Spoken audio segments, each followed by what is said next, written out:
कि अमन कमेटी में मौजूद लोगों से जाके पूछो कि तुमने क्या काम किया 12 नवंबर में, तुमने क्या काम किया जब इमाम काउंसिल के ऊपर इतने बड़े बड़े संगीन कलमे लगाई जा रही। इस तरह का आज डर और खौफ है। पुलिस हिफाजत के लिए होती है, मगर आज मालेगांव शहर का हाल ऐसा है कि पुलिस से अब लोगों को डर लगने लगा है। मालेगांव शहर में कभी पुलिस का राज या पुलिस का डंडा चल ही नहीं सकता। इतना डर और खौफ अगर पुलिस मालेगांव शहर में पैदा करेंगी तो इसके नतायज अच्छे नहीं निकलेंगे। पुलिस अपने आप को क्या समझ रही है? पुलिस अपने आप को क्या समझ रही है? इसके जिम्मेदार आप हैं। हम सब बर्दाश्त कर सकते हैं। अगर हमारे मस्जिद के इमाम पर कोई उंगली उठाएगा, वो अपने वक्त की जितनी बड़ी कुर्सी पर बैठा है, तो ये मालेगांव यहाँ का मुसलमान अपने इमाम की बेइज्जती बर्दाश्त नहीं करेगा। सिर्फ तुम जाग गए और आज ये हद कर लो कि या तो चोरी पहन लो या तो जेल जाने के लिए तैयार हो जाओ। कुत्ता बोली बिक रही है, शराब के अड्डे चल रहे हैं, जुए के अड्डे चल रहे हैं, लेकिन अपने देश के कानून में रहते हुए अगर हम सांस लेना चाहें तो हम पहले सिटी पुलिस स्टेशन जाकर उनसे परमिशन ले लो कि साहब हम सांस कितनी जोर से ले, धीरे ले या तेज ले।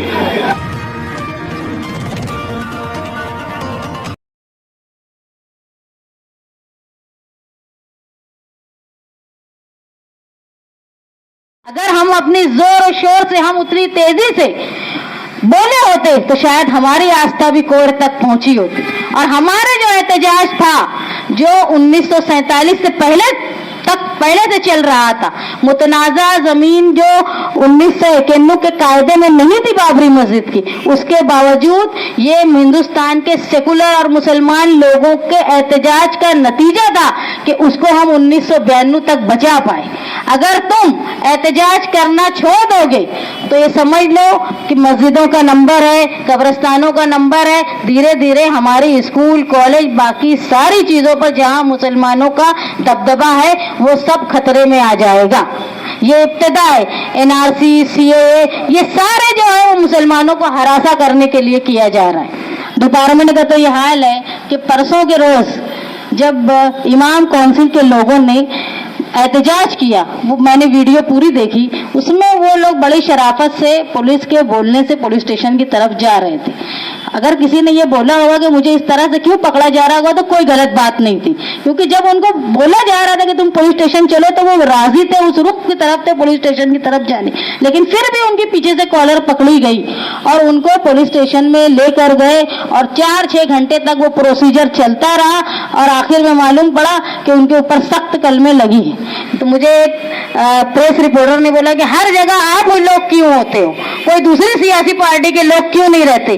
पुलिस स्टेशन में भी आप लोग जाएंगे, कोर्ट में भी आप लोग जाएंगे, तुम्हारे शौहर जेल में भी जाएंगे, हर जगह तुम लोग ही क्यों हो, दूसरे लोग क्यों नहीं है? तो मेरी भाई उनसे पूछो कि वो क्यों नहीं है। हम हमारी रूह को मुतमईन करते हैं, जो हमारे मजहब में जैसे कहा फलाई साहब ने कि अगर खुदा हमसे पूछेगा कि मेरी मस्जिद पे खतरा हो तो तुमने क्या किया, उस वक्त हम जवाब दे रहे हैं कि हमने कोशिश की थी।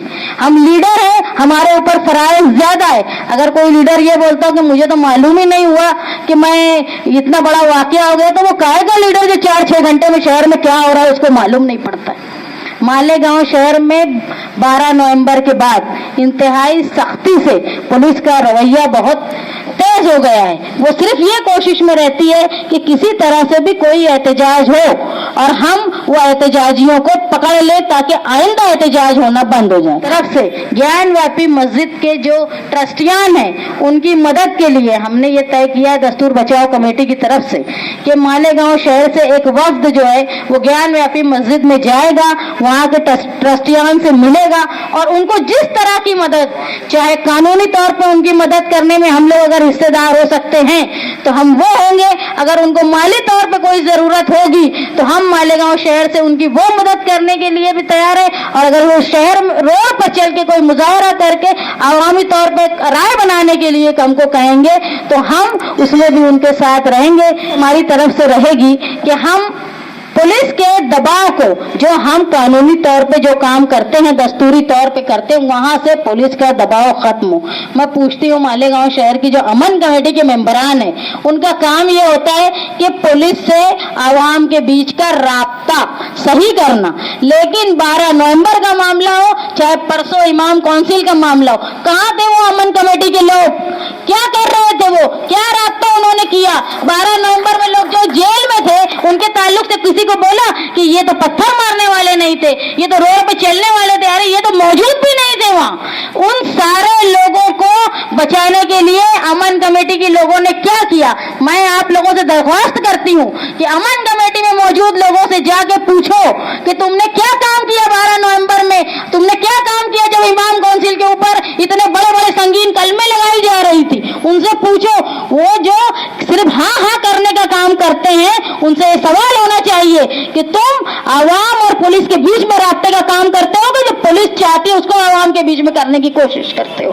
तुम उनसे खत लिख के पूछो, तुम उनको रोक के रास्ते में पूछो जो लोग अमन कमेटी में हैं और अमन रखने की बातें करते हैं। लेकिन वो एक तरह से, मुझे जो पुलिस वालों ने बोला कि तुम्हारी अमन कमेटी के लोग ही हमको ला के नाम दिया करते थे, ये पूछो कि तुमने बताया था क्या हमारा नाम? जो लोग वहां शामिल नहीं थे उनका नाम आप लोगों ने बताया था क्या? ऐसे लोग जो हमारे बीच में रह के हमारे ही लोगों को परेशान करते हैं, जो वो गुनाह है, उनसे सवाल होना चाहिए। पुलिस के दबाव को खत्म करने के लिए साथी निहाल अहमद साहब हमेशा कहा करते थे कि अमन हमसे है। हमसे मतलब आवाम से है। आवाम चाहती है तो अमन होता है, आवाम नहीं चाहती है तो अमन नहीं होता है। तो अगर हम चाहते हैं कि अमन रहे तो हमारे हिसाब से अमन रहेगा, जमहूरी हक को दबा के अमन रहेगा, ऐसा हम बर्दाश्त नहीं करेंगे। इसलिए पुलिस के दबाव को खत्म करने के लिए 22 तारीख को साथी निहाल अहमद साहब की सालगिरह के दिन हमने ये तय किया है कि रात में 8:30 बजे मुशावरत चौक में मालेगांव शहर के एमएलए मुफ्ती मोहम्मद इस्माइल साहब और मैं कन्वीनर दस्तूर बचाओ कमेटी, हम काली पट्टी लगाकर एहतजाज दर्ज करेंगे पुलिस के खिलाफ कि अब तुमने ना हमको बोलने का हक बचा के रखा है, ना हमको कुछ करने का हक बचा के रखा है, तो हम खामोश होके हमारा एहतजाज दर्ज करेंगे।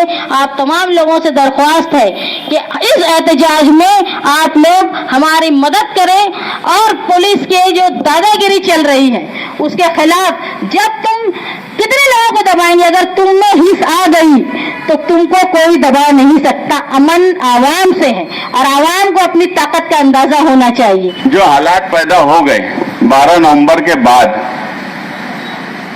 ऐसा हो गया कि बोलने पर भी पाबंदी है।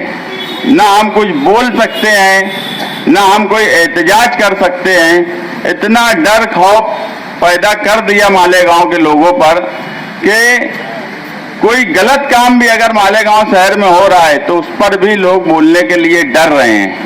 मालेगांव शहर में कभी पुलिस का राज या पुलिस का डंडा चल ही नहीं सकता। इतना डर और खौफ अगर पुलिस मालेगांव शहर में पैदा करेंगी तो इसके नतायज अच्छे नहीं निकलेंगे। पुलिस का काम है कि आवाम को समझते हुए कोई कामकाज किया जाए। मालेगांव शहर में ही कानून का इस्तेमाल, जिस तरह मुल्क में दस्तूर के साथ खिलवाड़ हो रहा है, मालेगांव की मैं पहले से बोलता आया हूं कि एजेंसियां जो है वो कानून का खिलवाड़ कर रही है, कानून को अपने हिसाब से इस्तेमाल कर रही है। हम 12 नवंबर का वाकया देख चुके, आज भी 7वां महीना है लोग जेल में बंद है। आज उनका गुनाह क्या है ये आप लोग भी जानते हो, ये यहाँ का डिपार्टमेंट भी जानता है, मगर उसके बाद भी आज भी वो लोग छूटे नहीं है। दूसरा, उस डर और खौफ में 15 लोगों का एहतजाज, जो कि मुझे लगता है कि यहाँ बैठे हुए भी चंद लोगों को ही पता होगा कि ऐसा कोई एहतजाज हो रहा। इस तरह से पूरा हमने एहतजाज करने वालों के ऊपर भी इतनी सख्त दफात लगा दी गई कि उनको नासिक सेंट्रल जेल भेज दिया गया। अब बोला जाता है कि तुम बोलो मत, तुम मालेगांव शहर में पुलिस के खिलाफ बोले कि पुलिस फिर उठा के अंदर डाल देंगी। मुझे तो यहाँ तक बोला जा रहा है कि झूठा केस बना के मुझे पुलिस अंदर डाल देंगी। हम ना कभी डरे हैं ना कभी डरेंगे। हम निहाल साहब जो है उनके वर्कर रहे हैं। जब जब इस शहर में जुल्म और नाइंसाफी होंगी उस वक्त हम बोलेंगे। हम दस्तूर बचाओ कमेटी की तरफ से प्रोग्राम रखने की वजह ही यही थी कि ना दस्तूर पर मुल्क में काम सही ढंग से हो रहा है और मालेगांव शहर में तो काम ही बिल्कुल निराला है। महाराष्ट्र में दूसरी जगह कुछ भी हो सकता है। महाराष्ट्र में नांदेड़ अमरावती में ही 12 नवंबर को वाकया हुआ। मालेगांव से ज्यादा तशद्दुद हुआ, मगर वहां के लोग कितने दिन में छूटे ये मुझे लगता है पुलिस डिपार्टमेंट को भी पता है। अभी जो इमाम काउंसिल का प्रोग्राम था वो सिर्फ मालेगांव में ही था ऐसा नहीं है, महाराष्ट्र के कई जगह पे वो प्रोग्राम था। मेरी मालूमात में सिर्फ औरंगाबाद में 135-36-1-3 का उल्लंघन हुआ, बाकी जगह तो वो भी कलम नहीं लगी, यानी उस कायदे का भी उल्लंघन नहीं हुआ। मगर मालेगांव शहर में इतनी सख्त दफात लगाने का मकसद क्या है? ये हमें क्यों इतना डराना चाहते हैं? हम कानूनी तौर पे क्या कोई एहतजाज नहीं कर सकते, कोई बात अपनी नहीं बोल सकते, या तो पुलिस डिपार्टमेंट ने सारे मसाइल खुद ही हल कर देना। यहाँ तक के मीडिया को भी मालेगांव में दबाया जा रहा है। यानी इस तरह से 12 नवंबर से मैं देख रहा हूँ। 12 नवंबर को हमने एक प्रेस कॉन्फ्रेंस रखने की बात की, कारपोरेशन की जगह Urdu media centre, police department वहां की चाबी लेकर चली गई और प्रेस कॉन्फ्रेंस नहीं होने दी। इमरजेंसी जैसे हालात मालेगांव शहर में पैदा किए जा रहे हैं और कोई बोलना ही नहीं चाहता उसके ऊपर। अभी हम खुद देख रहे हैं कि हमारे लोग जो 6 महीना पहले से जेल में बंद है वो छूट नहीं पाए। अभी फिर 15 लोगों को जेल में डाल दिया गया। वो हिस्ट्री सीटर थे, वो दारू बेचते थे, वो क्या करते थे? अगर तुम उनको लेकर भी जा रहे हो और वो खुद से पुलिस स्टेशन जा रहे हैं तो कोई उनको पकड़ने की जरूरत नहीं है। आप उसी वक्त पकड़िए जब वो आपके साथ जाना नहीं चाहते।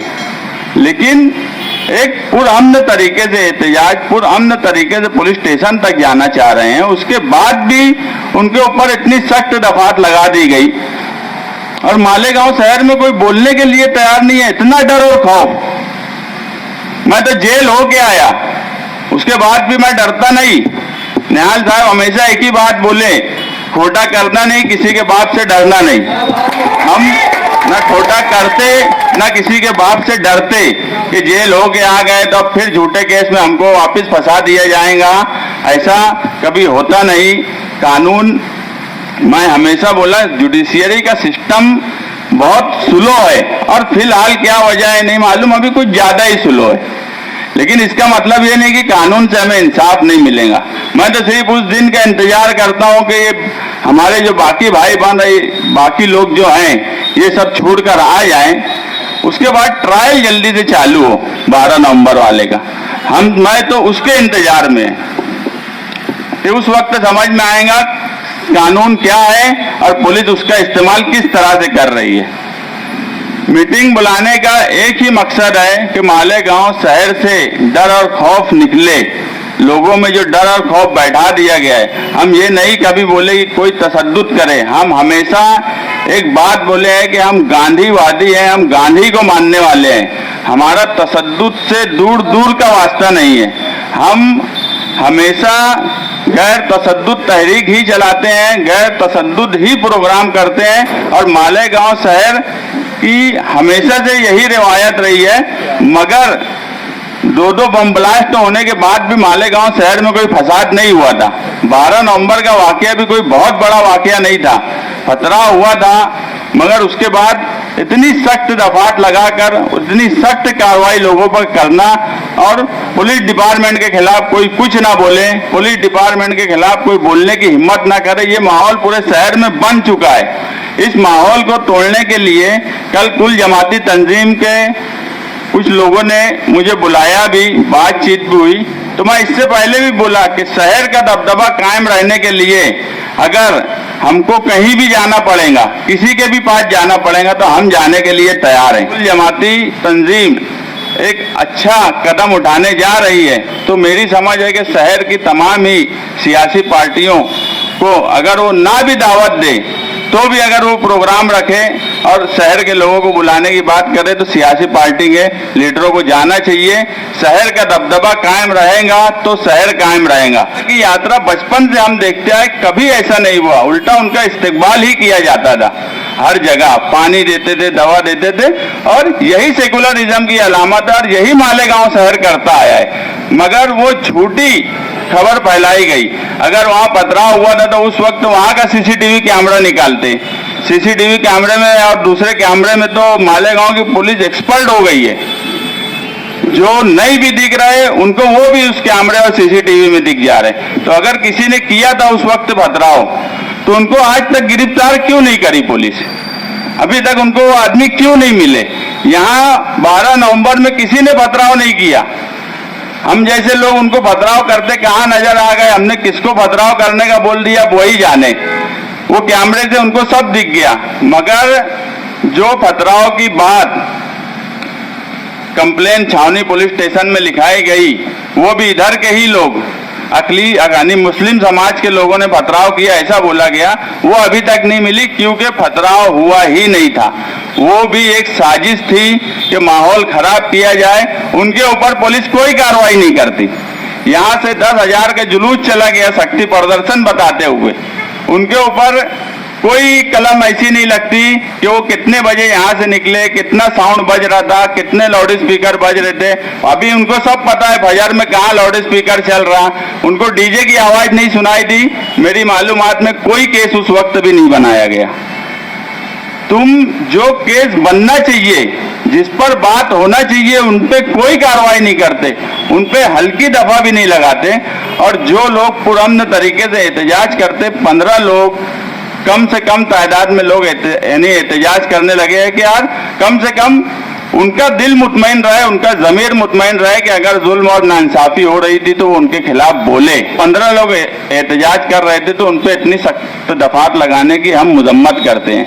हमारा सिर्फ यही बोलना है कि आज मालेगांव शहर के तमाम ही लीडरान को फिक्रमंद होना चाहिए। मालेगांव शहर के दबदबे के सवाल पर एक साथ आना चाहिए, नहीं तो कल मालेगांव के नौजवान जिनमें आज डर और खौफ है ये हमें कभी माफ नहीं करेंगे। ऐसे हालात मालेगांव शहर में कभी नहीं रहे जिस तरह का आज डर और खौफ है। पुलिस हिफाजत के लिए होती है, मगर आज मालेगांव शहर का हाल ऐसा है कि पुलिस से अब लोगों को डर लगने लगा है। क्योंकि अगर कानून का राज होगा तो पुलिस से डर नहीं लगेगा, पुलिस दोस्त लगेंगी। मगर जब पुलिस का डंडा राज होगा तो लोग पुलिस से डरेंगे। इसका दूसरा मतलब है कि अगर आज मालेगांव में खौफ और डर है तो पुलिस कानून का राज नहीं चला रही है, पुलिस डंडे का राज चला रही है।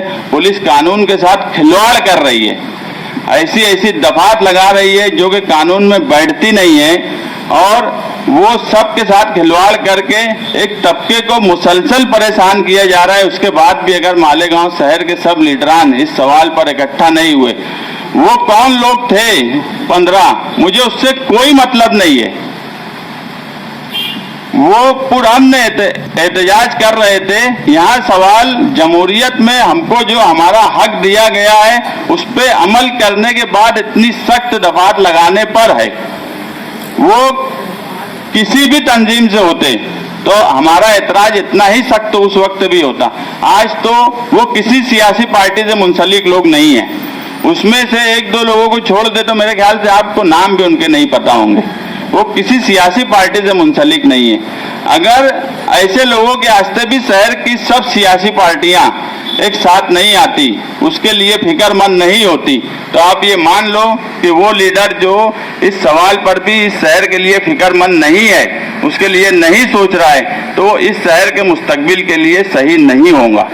ये आपको सोचना पड़ेगा, ये फैसला आपको करना पड़ेगा। मैं अभी भी यही सब लीडरों से गुजारिश करूंगा कि जैसे हमने कुल जमाती जो प्रोग्राम आगे करने वाली है हम उसका इस्तकबाल करते हैं और हम वहाँ रहेंगे। और अगर कोई लीडर को ये लगता है कि मैं उसकी जीना चढ़ के आऊँ तो कुल जमाती के प्रोग्राम के लिए भी उसका जीना चढ़ के जाऊँगा। मुझे उस पर भी कोई एतराज नहीं है, क्योंकि शहर का दबदबा अगर कायम रहेगा, शहर का दबदबा रहेगा तो हम रहेंगे, आप रहेंगे, हमारे मुखालफिन भी रहेंगे। जब शहर का दबदबा ही नहीं रहेगा तो कल तुम भी कोई एहतजाज नहीं कर सकते, कल हम भी कोई एहतजाज नहीं कर सकते, कल मालेगांव शहर की जो आवाम है वो भी कोई एहतजाज नहीं करेंगी। और ये डर और खौफ ये कभी हमें जीने नहीं देगा। इसलिए ऐसे हालात में मालेगांव शहर को इकट्ठा आना चाहिए। सबको एक साथ जोड़ने के लिए मैं कुल जमाती तंजीम को मुबारकबाद देता हूं और वो जो भी इस सवाल पे फैसला करेंगे हम उनके साथ रहेंगे। पुलिस अपने आप को क्या समझ रही है? पुलिस अपने आप को क्या समझ रही है? इसके जिम्मेदार आप हैं, इसके जिम्मेदार आप हैं। याद रखो, हम सब बर्दाश्त कर सकते हैं। अगर हमारे मस्जिद के इमाम पर कोई उंगली उठाएगा, वो अपने वक्त की जितनी बड़ी कुर्सी पर बैठा है, तो ये मालेगांव है, मालेगांव। यहाँ का मुसलमान अपने इमाम की बेइज्जती बर्दाश्त नहीं करेगा इंशाअल्लाह ताला। ये तो गुमनामी में हो गया, कोई प्रचार नहीं था, कोई बहुत ज्यादा ढिढोरा नहीं था। उन बच्चों ने एक प्रोग्राम रखा और उनके साथ ये हादसा हो गया। मेरे अजीज दोस्तों, मेरे साथियों, सिर्फ तुम जाग गए और आज ये ऐड कर लो कि या तो चोरी पहन लो या तो जेल जाने के लिए तैयार हो जाओ। बस सब सीधा हो जाएगा। दो काम में से एक काम करो और देश में रहना है, इज्जत की जिंदगी जीना है, हमें दस्तूर भी बचाना है और देश भी बचाना है। इसलिए हम जिल्लत की मौत, जिल्लत की जिंदगी से इज्जत की मौत को तरजीह देंगे इंशाअल्लाह ताला। हम कोई अरे गहरे नत्थु खैरे नहीं है। रहा सवाल रमजान महीने में जो जुलूस निकला, हमारे लोगों ने खुद तो रोजा थे, खुद तो पानी को अपने ऊपर हराम कर रखा था कि रोजा रहकर हम पानी नहीं पीते। लेकिन जो यात्री निकले थे, क्या ये आंख नहीं थी डिपार्टमेंट को कि वो लोग रोजा रहकर यात्रियों को पानी पिला रहे थे? और एक ऐलान हुआ कि कल हम दरेगांव से 40 गांव फाटे से जुलूस का इस्तेकबाल करेंगे। अफसोस है हमारे डिपार्टमेंट के लोग कितने दयालतदार हो तुम कि वहां के सारे दुकानदारों को तुमने 2 घंटा बंद करवाया कि जुलूस निकल जाने दो। यानी तुमको मालूम था कि वो फसादियों का जुलूस है, इसलिए तो तुमने दुकानें बंद कराई और इसके बाद उनके ऊपर कोई दफा नहीं लगा। कल हमारे बच्चे, हमारे इमाम, हमारे रहनुमा, हमारे कायद चलते हैं तो बोलते हो सरकारी काम में ये रुखनांदाजी कर रहे थे, दलाल पैदा कर रहे थे, रुकावट पैदा कर रहे थे। मैं समझता हूं कि इस वक्त तो जो अफसरान मालेगांव में है, 20-25 साल में ऐसे दयानतदार, ऐसे ईमानदार और ऐसा अपनी ड्यूटी का फर्ज निभाने वाला अफसर साहब कभी नहीं आया होगा। कुत्ता बोली बिक रही है, शराब के अड्डे चल रहे हैं, जुए के अड्डे चल रहे हैं, लेकिन अपने देश के कानून में रहते हुए अगर हम सांस लेना चाहें तो आप पहले सिटी पुलिस स्टेशन जाकर उनसे परमिशन ले लो कि साहब हम सांस कितनी जोर से ले, धीरे ले या तेज ले। ये हालात है। बहरहाल अल्लाह जज़ाए खैर दे दस्तूर बचाव कमेटी के जिम्मेदारों को कि उन्होंने यहाँ सबको जोड़ा। मैं सुन्नी अशरफ अकेडमी के जानिब से ये ऐलान करता हूँ कि जब जैसे तुम आवाज दोगे सफे अव्वल में अशरफ अकेडमी के जिम्मेदारों को पाओगे, चाहे जेल जाना हो या कुछ भी करना हो। अस्सलाम वालेकुम।